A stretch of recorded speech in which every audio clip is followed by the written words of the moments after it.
everyone. I'm Dr. Yosefa Fogel-Rubel, and this is One-on-One Women Talk Torah, a series brought to you by Matan Women's Institute for Torah Study.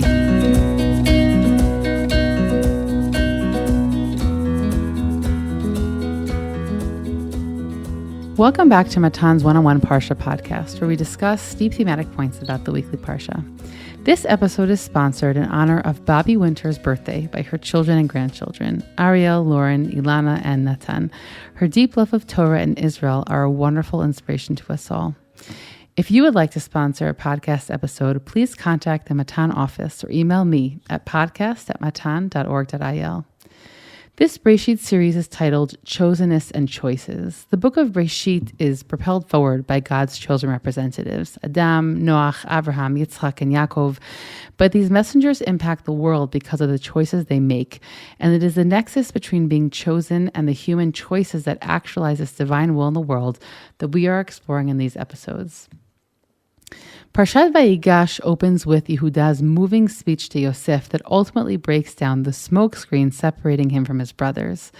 After the big reveal, Paro invites Yosef's family to come live in Egypt, and Yaakov embarks yet again on a migration, this time out of Canaan. He is so concerned, it seems, that God reveals himself, a sole occurrence of revelation this entire episode, and promises Yaakov that this story will end well and that he will produce a great nation in Egypt. The Parsha also tells of Yosef's agrarian policies through which he turns the Egyptian citizens into tenant farmers of the state. The Egyptian people directly request of Yosef that they become slaves to the state so that they can survive. There's some irony in this interaction where Yosef, who was once sold as a slave, legally and willingly enslaves the Egyptian population. This also perhaps foreshadows the future era of slavery of the Jewish people. Today, I'm joined by a new guest, Adina Blaustein, who is the content production manager at Aleph Beta. She also serves Beechwood, Ohio's Green Road Synagogue as the Yoetzet Halacha. Adina is currently writing a book about Haftorot as part of Safaria's Word by Word Fellowship. Adina, it's great to have you here. Thank you so much. It's wonderful to be here. So as we sort of wind down in these Yosef narratives, as we like to call them, this is the climactic moment in that whole series where we finally get to close that gap between that dramatic irony of what we know versus what the figures in the story themselves know. And finally, Yosef reveals himself to Yehuda. And I guess in our conversation today, I sort of want us to focus on that interaction of what it means, where they take it. And so why don't we start there in this conversation? Wonderful. Really, the parsha itself, and I see so much wisdom in the ways that the parshiot are kind of blocked off, because the drama of that interaction is really highlighted. How the parsha begins, right? Vayigash Yehuda, that Yehuda kind of steps forward, and you almost forget that this isn't almost a new story or new interaction. They're mid-conversation. They've already been speaking. But in blocking off the parsha the way it is, our sages, the Masoretes are kind of pushing us to notice this interaction. And so seeing this conversation as a climax and seeing what that interaction is like and what emerges from that, I think is exactly where we're supposed to go. That's exactly what we're meant to notice. Yeah, and a few weeks ago in a conversation on Parshat Vayeshev, we really focused on Yehuda versus Reuven and the sort of different leadership styles that they express throughout these parshiot. And here we really see Yehuda stepping up and taking responsibility, speaking for others. We see him I always see it as very much a contrast to the Yehuda that we meet earlier. Right there, he sort of is focusing on his own family. He's even focusing on some of his members of his family and other members of his family. And here, I always feel like it's this dramatic repair, right? This dramatic repair. He sees his father suffering, but he wasn't able to worry about then. He worries about now. He worries about his brothers. And there's something about the way that Yehuda acts here that is just... It's definitely in striking contrast to how he was earlier. Certainly in Genesis 38, where he's so passive, he just happens upon a woman, right? He happens upon Tamar, right? His friends fetch everything for him. They're the ones who tell him, your daughter-in-law has become pregnant. He has to be pulled forward to adjudicate. And here he takes matters into his own hands. And he certainly seems to be at least in this opening scene, an adversary to somebody, Joseph, who is no less than second in command to the Pharaoh.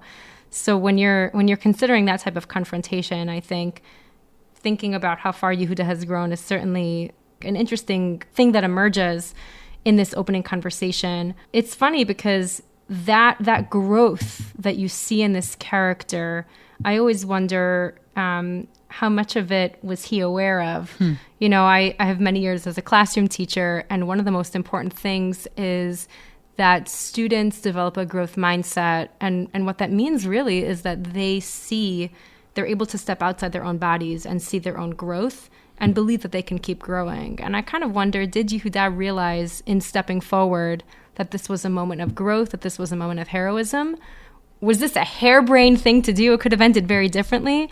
What was he thinking when he did that? I mean, he could have been killed. We're not worried for his life because we know who Yosef is.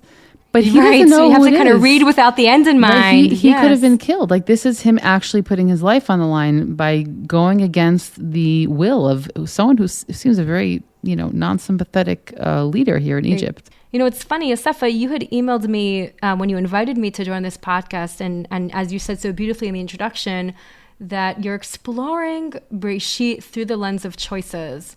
And at first glance, when you read this parsha, there's a way you can read it in which there don't seem to be very many choices being made, right? Like, did Yehuda really have a choice when he's confronting the second in command to Pharaoh? I mean, if he doesn't want Binyamin to be captured and thrown in jail, what else was he supposed to do?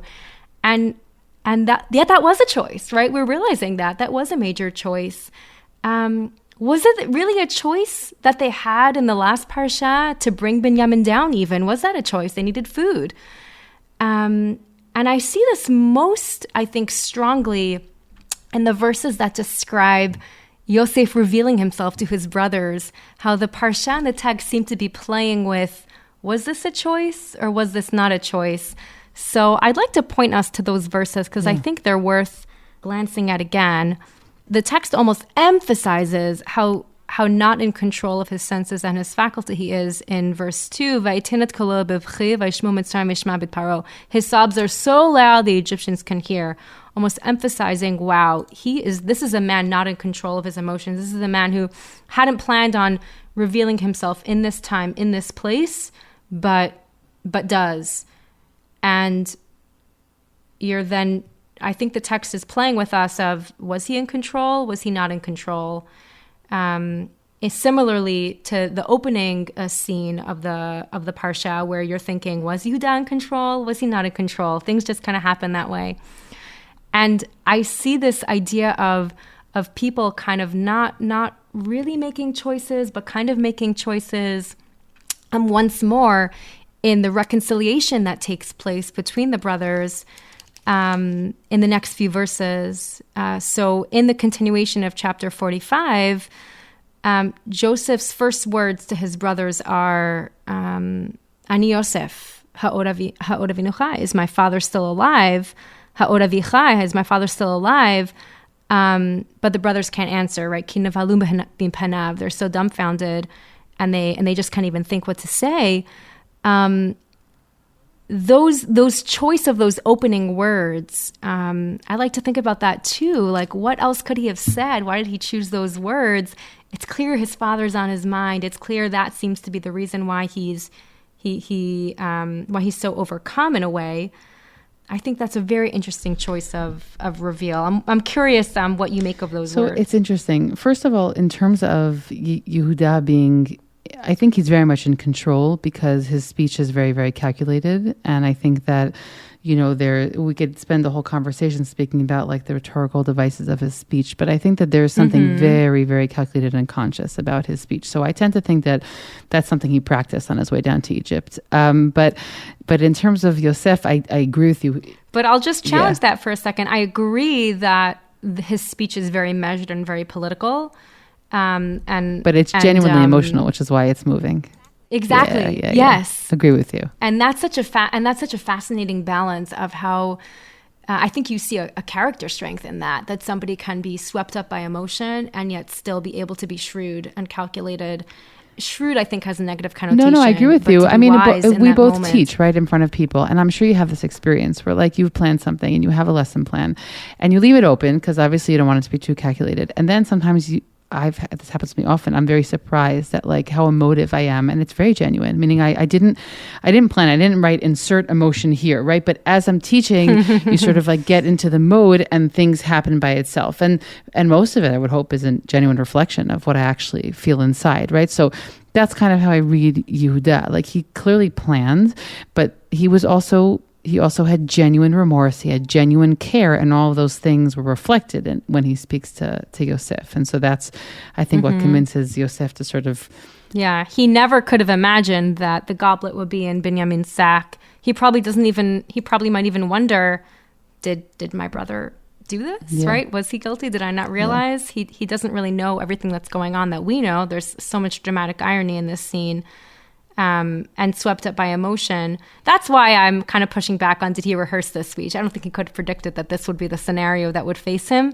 But I do agree that there is a wisdom and a calculation in his speech that just makes Yosef's reaction, I think, so different. He told you that if he doesn't have his son come back, he will not survive. So his question itself, I agree with you. He's sort of, you would think that maybe his first outburst would be, it's me, I love you, or it's me and I hate you. Meaning he doesn't speak to the brothers, he speaks to the father. And there's something there also that's interesting. And I see in that perhaps a sort of maybe an accusation, maybe a fear of, you're pulling a fast one on me because you're telling me that you chose to bring Binyamin down, and you clearly know from your speech that this is going to cause your father grave harm. So is he still alive? Tell the truth. Because in Yehuda's speech, I think Yosef spots a bit of falsehood, right? Because Yosef hears in this speech what he's never heard before, which is how they spun the story of his disappearance. They told their father that Yosef had died. Taraf Yosef, right? A wild animal ate him. And Yosef hears that, and he realizes that there's a duplicity that he experienced as a boy that is still carried through in Yehuda as adults. And I think in that question of Ora Vichai, I wonder if what's really going on is, as overcome with emotion as he is, he's overcome because he hears this fear of, he's overcome rather because he has this suspicion and this fear of, is my father really alive? How much of that speech can I really trust? Wow. How much of what you're saying is really true? And that just leads me to look at the next conversation and wonder, where did this go from there, right? Like why didn't they really have that conversation, right? The conversation of, you lied, you were horrible to me, and then you lied, and you lied to our father in however you spun this story, and you lied to me. And you look what you did to my life, and okay, it turned out okay, but this is not the life that I wanted to lead, and not the choices I wanted to make. But that's not what happens, right? Instead, what Yosef says in verse 5 is, Al te'atzvu, oh, don't be sad, don't be distressed, v'ayichar beinechem, and don't reproach yourselves, don't blame yourselves. Ki machart motihena, ki lemechya shlachani Elokim lefnechem. Oh, this was all God's plan. And in the subsequent verses, and even in Parshat Vayigash, Yosef kind of repeats this trope of, well, this was God's plan, and God was the puppeteer behind the scenes. So you guys don't really need to worry yourselves. You don't need to feel so guilty. And I'm struck by that in his moment of, it seems, losing control, Yosef turns to them and he says, really? Is my father still alive? Really? Are you lying? But then in the subsequent verses, he seems to make a decision to not really blame them, to not accuse them, to not confront them. And it seems like it's all packaged up like it wasn't a choice. He's just overcome by emotion. But it really, really, when you look at it clearly, he's making a choice not to confront them. And I wonder why that is. So I have two thoughts. One is for all those listeners who are going to hold me to this, I do want to say that I mentioned something about this, I believe, a year ago. So I'm saying it straight up. Are the back episodes all online? Exactly, they are. Of course, they're online. So I really have a hard time looking at these narratives any other way once I read it. But I've mentioned before, Professor Josh Berman wrote it was a blog piece, but I know he's writing a book on this, the concept of forgiveness in the Bible. And he really opened my eyes to this concept that there are cultures of forgiveness and cultures of reconciliation. And in biblical times, those were cultures of reconciliation. And so it wasn't like this self-scrutiny, al chet, let me figure out exactly what I did and make sure I, don't repeat my mistakes, and sort of that introspective space. That's not the kind of society that is being reflected here. It's a society of reconciliation. Like, let's, kiss and make up. We're moving on. We don't need to go there. And so that, I think, is important, because I think to a certain degree, just sociologically, it explains like why not have that like conversation. I will just say, to sort of on a minor tangent, that I will say it wasn't my fight, but someone I know, someone who's close to me, sort of had a rift with a family member for a few years, and they really tried for a while to like cultivate that relationship, at least just get like, some sort of communication going. And when they finally were able to, a few years later, they sort of just like sat for coffee and were talking, and then like nothing happened, and there was no like nothing deep happened. There was no like there was no like direct conversation about like the 3-year absence and whatever it was that like catalyzed that completely from one side of the relationship. And then they said to the other person, like, do you want to talk about like what happened the past 3 years? And they were like, not really. Like, I could go there, but all I know is that when you reached out this time, I didn't feel as angry as I did the past time. So like, I just sort of... I want to respond, I think, to both of the fascinating points you're bringing up. So the first about Professor Berman's book, I have not read that book, but I've had many experiences where I've had a paradigm shift and then read a section or think about something. I can't think of it any other way. So I relate to that experience. In terms of what's going on here, I absolutely agree that Tanakh, for whatever reason, doesn't really want us to delve too deeply into conversations where there's going to be almost like a therapy session. I completely agree with that. But where I see what's going on here is an unfinished thread, right? So when he asks, Ha'ora vichai, is my father still alive? They can't answer him. And that question kind of remains unanswered. It lingers, yeah. And I think that's the piece where I'm noticing of... There's an open thread. There's a conversation that perhaps the reason is in a culture of reconciliation, as you're kind of suggesting. It's not really meant to happen. Our expectations of Tanakh, our expectations from reading in our kind of social 21st century understanding of how interactions should happen is kind of mistaken. But it's an open question, and that I think you can't quibble with. And that question remaining open to me signifies Tanakh's way of pointing to us, saying there was something that never really got resolved. There was a conversation that never really truly happened that maybe could have happened. Well, I think also that the other thing I want to say... I'm going to interrupt you, and you're going to just one thing about the father, right? We, till the end of Sefer Bereshit, will have this question, how much does the father know? Meaning Yaakov, as a general player in the Yosef narrative, is shrouded in unfinished, sort of unfinished business, unanswered questions. So just supporting that point. Yeah. Yes. And then the other point, it's fascinating. The first point you're kind of arguing from Tanakh's own culture. Professor Berman is an academic, and so I think he's kind of writing from the perspective of what are expectations that Tanakh has and kind of reading it on its own terms. The next point you're making, though, is when you read stories, even based on human nature is not actually to engage in deep conversations, the DMCs of our teenage years, where we actually hash things out. Most adults, actually, most marriages even, people really don't get into the weeds and resolve things through words. People resolve things through acts of kindness, acts of friendship, acts of love. And those are the types of behaviors that often, more than words, can resolve tensions. And And so I would say, I think whatever reconciliation that happens is going to happen because of how the brothers then experience the next few chapters, Joseph's kindness to them in setting them up, giving them a place to live, and perhaps what Joseph sees in how the regard that they do have for the father and they do have for Binyamin. So that perhaps are those acts of love, acts of friendship, acts of warmth that they're able to kind of rebuild a relationship, to use to rebuild their relationship, perhaps. Of course, not living so close by, meaning they rebuild a relationship a little bit like Yosef and Yaakov and Seir, like it. It's not so close. You do see a bit of like, keep your friends close, keep your enemies closer there. Yeah, totally. Like in some of the verses, the way that they describe, I'm going to keep you in Goshen where I can keep my eye on you.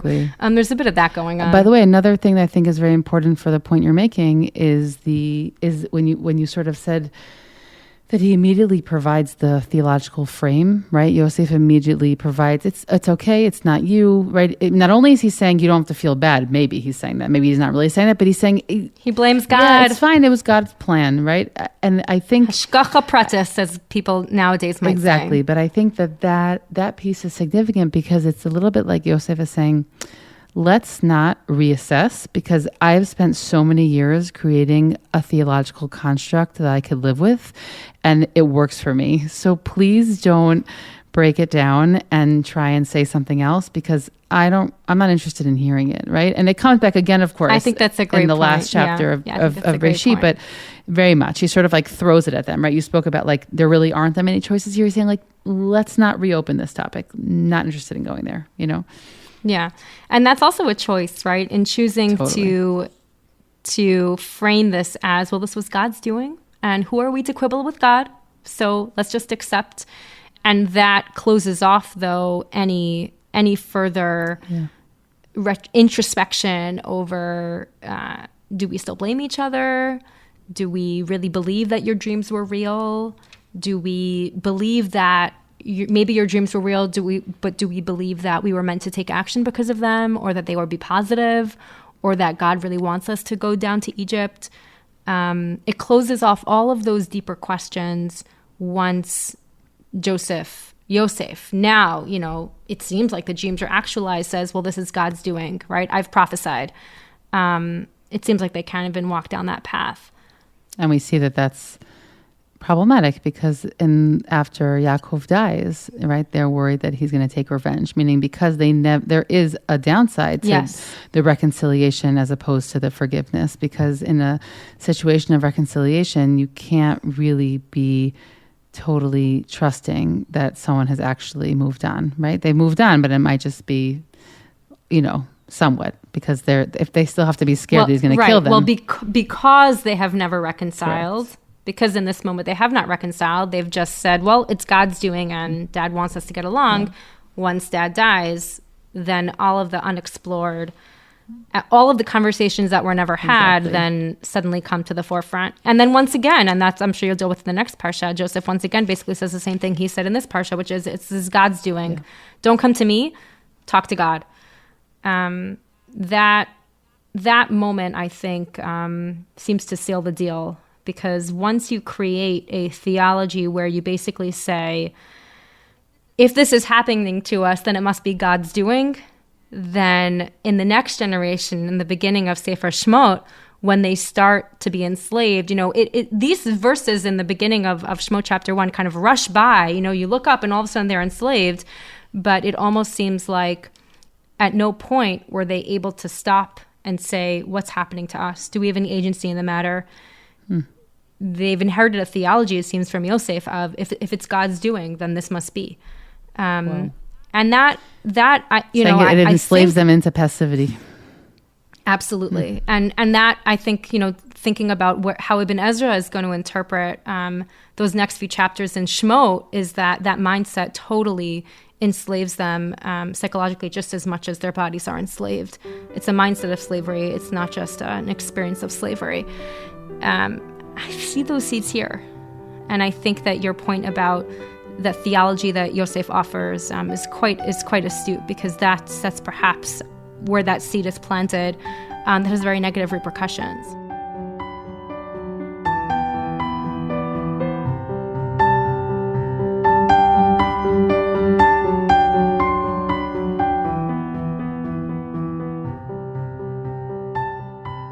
So I actually think that the Haftora chosen for this week's parsha perhaps presents an alternate ending.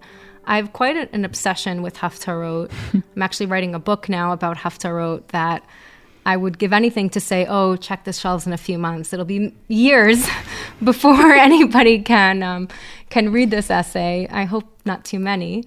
But there's so much wisdom in the Haftarot that were chosen for each parsha. And I see in the Haftorah perhaps a fork in the road, if you will. I see in the Haftorah perhaps an alternate ending of sorts.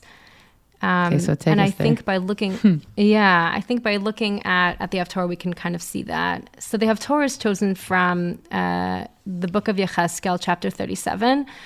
And just to simplify the book of Yecheskel, like a lot, there are basically three main chunks to the book of Yecheskel. The opening is before Yecheskel is exiled very, very early on in the first wave of exiles around 598 BCE, before the Beit HaMikdash is destroyed. And he is writing in Babylonia, and he's describing what's going to happen to that first temple kingdom, the kingdom of Judah, that there's going to be a siege and they're going to be destroyed and it's going to be horrible. And then in the middle kind of chunk of the book, in the last few years, months before the siege, he has this kind of oracle against all the nations, all the enemies of Judah. And then the ending of the book, the last third, after the Beit HaMikdash is already destroyed and after everyone else has kind of been exiled to Babylonia, roughly, he then has these chapters of beautiful comfort. He describes in great detail the temple is going to be rebuilt, etc. Chapter 37 is that chapter that kind of really kicks off that last third of the book of Yecheskel. I would say, well, perhaps it starts a few chapters earlier, chapter 33, but chapter 37 is this incredible vision where in the beginning of the chapter, we read it on Shabbat Chol Hamoed Pesach. It's the vision of the dry bones. So it's a very famous prophecy from the book of Ezekiel. He basically sees this valley and he sees these skeletons suddenly stand up and start walking, and then skeletons that seem to be completely forsaken become full living flesh, sinews and muscles and skin kind of becomes on them. And he basically sees that what is dead suddenly becomes alive again. And this seems to symbolize the hope of Israel is going to be reborn. From dead bones becomes life again, incredibly. The continuation of that same vision is the Haftorah for this parsha. So what's the continuation of that? So that starts in verse 15 of chapter 37. God speaks to him again right after he sees the vision of the dried bones. And he says to him, take a stick, take two sticks. On one stick, you're going to write Judah and Israel. And on the other stick, you're going to write Joseph and the house of Israel. And then God basically says, do some sleight of hand. Hold these two sticks in your hand together, and these two sticks are going to become one. When people ask you, what does this mean? Walking around with two sticks in your hand, you're going to hold the sticks up to them. And then in Ezekiel chapter 37, verse 21, you're going to say to them, thus says the sovereign God, I am going to take the Israelite people from among the nations they have gone to and gather them from every quarter and bring them to their own land. And then verse 22 is, I think, where you see the real meaning of this, the asiti otam legoy echad ba'aretz. I'm going to make them into a single nation in the land. Now, from a political sense and from a historical sense, you really have to appreciate, I think, the whole vision in order to understand what's going on here. Because the vision of the dried bones, for the people living in Yecheskel's generation who would have heard it, for them, it isn't just about them, that, oh, okay, we Judeans, we're stuck in Bavel, we're the dried bones, right? We're the ones who are totally lost. Yecheskel also seems to be referring to the kingdom of Israel, who've been exiled years and years earlier, and Yecheskel is saying they're going to come back too. They're like, what do you mean, Yecheskel? Like they've been assimilated into Assyria, like, years and years earlier. Like there's no hope for them. And Yecheskel saying, no, not only is there hope, but Israel, Judah, right, are going to be united again together. And Yecheskel's hope for redemption and renewal is so much more expansive than just saying, oh, Judeans, you're going to go back to Israel and you're going to go back to Yerushalayim and rebuild the temple. His hope for renewal is the entirety of Israel, right? The 12 tribes, Judah, Joseph, you're going to be reunited and you're going to come back together. I see in this, first of all, I just think it's a beautiful... It stands on its own and it's beautiful. Yeah. But then when you consider that of all of the passages to amend to the parsha to be read together, what this Haftora is really about is about reconciliation in an arena where you thought not only is there no renewal possible, but there's reconciliation possible. And then you look at the parsha, and here's what strikes me. Who's the dried bones of the parsha, right? Who's the body, the skeleton, who's brought back to life in Parshat Vayigash? Yosef. I think so, right? And not only that, like think about his deathbed promise of take my bones out of Egypt, right? He's the skeleton, he's the dried bones. And then in this parsha, he's like, I am Yosef, right? I'm alive. They're looking at him and they're like, what do you mean? Like even they know that they sold him. But they probably thought he died, right? What other fate is going to meet a young hapless slave who doesn't have any future? And then they see him alive. He's the dry bones brought back to life. And then, so that's kind of one thing that you're like, that is fantastical. That is not to be believed.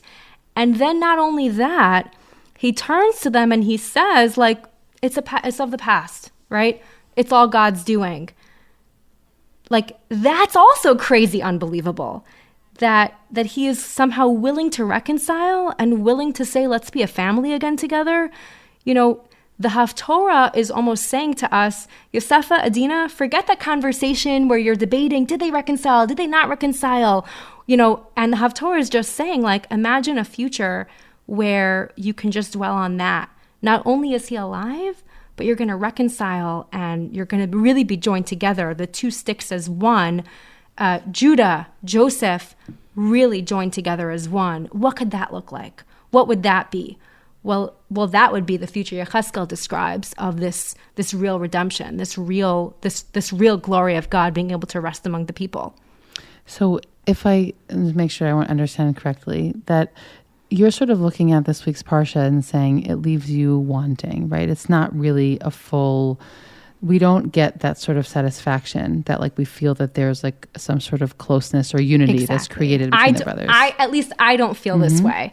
I don't feel like the reconciliation is complete. I don't feel like the tensions are resolved. I feel like there are open threads of conversation, but And then comes this prophecy and says, and then comes this prophecy. We're gonna hold them together, right, in our hands. Meaning they're gonna have to be close and intertwined in the future. That what happened in the parsha is, I'm curious if you would even go as far as to say that the fact that they don't reconcile.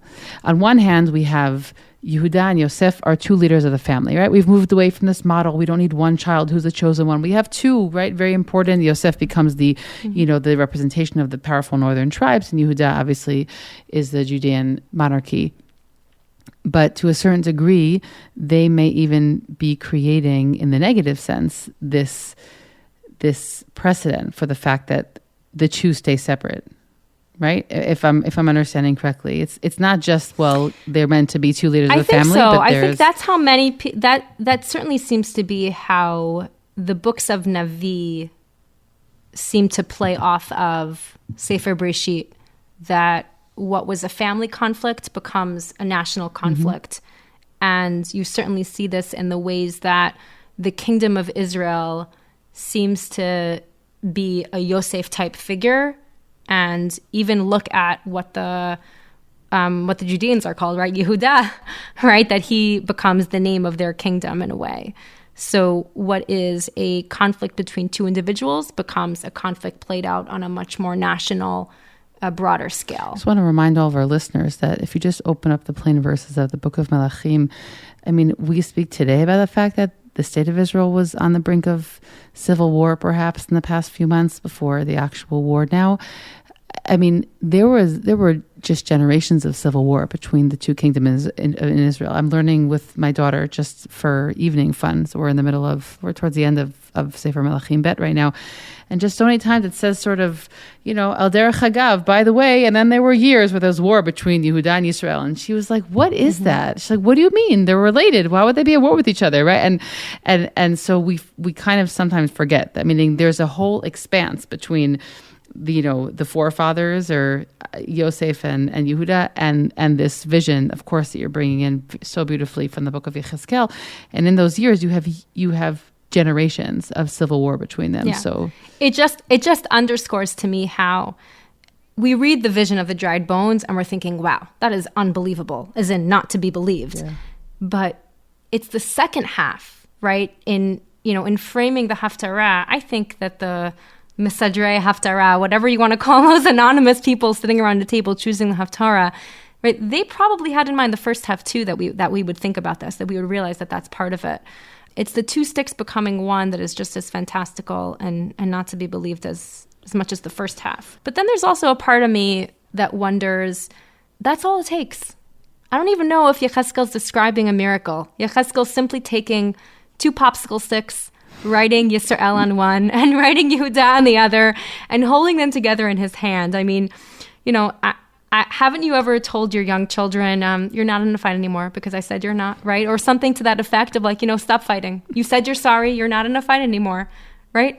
Sometimes we speak this way to children, but sometimes adults need to hear this too, that you're reconciled now. That's it. You're each other's family. You're stuck. You're together now. Make it work, right? And again, we've been debating in the first half of this discussion, did they reconcile? Did they not reconcile? Open up the beginning of Shemot, and now they're Bnei Yisrael.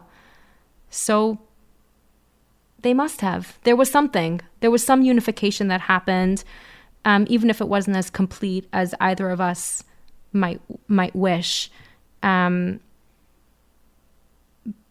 Yechezkel certainly is emphasizing that whatever steps to Geula are achievable, a true reconciliation needs to happen and needs to be achieved in order for not just Yehuda, but for all of Beit Yisrael to be able to enjoy that next redemption. Adina, I don't think that there is a message that we sort of needed to hear internally more than that one. So I just want to leave it at that with this really moving idea of both that tension between sort of wanting to see something fleshed out to the other really human need sometimes to just say, we're moving on, right? And we are stuck together and we will stay together. So I'll just end with a tefillah that Am Yisrael, wherever they are hearing that and are able to be supportive of each other when we're reminded that in the end, it's really all we have is each other, and that's going to have to be good enough. So thank you. Amen v'amen, and thank you. I hope you've enjoyed this conversation as much as I did. I'm Dr. Yosefa Fogel-Rubel, and this is One-on-One Women Talk Torah, a series brought to you by Matan Women's Institute for Torah Study. Please do One-on-One and Women's Torah Learning a small favor by sharing this podcast with family and friends so that we can reach new listeners. You can stream and download these episodes on Spotify, iTunes, Google Podcasts, SoundCloud, and Matan's website. Don't forget to leave us a 5-star review in the comments. Please send us any feedback at podcast@matan.org.il. That's podcast@matan.org.il. Thanks for listening, everyone.